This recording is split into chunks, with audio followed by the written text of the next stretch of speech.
You flip it down, your left turn signal will go down. You have questions, put them in. This is bringing value, drop likes. This is your driver's education class. I'm a state certified driving instructor. Let's go ahead and keep going. This little indicator is C for your horn.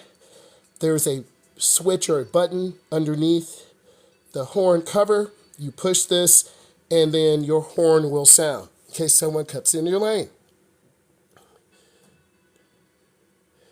G, this is for your windshield wiper.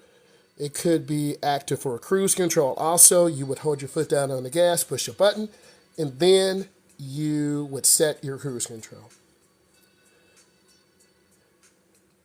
K is for your defroster.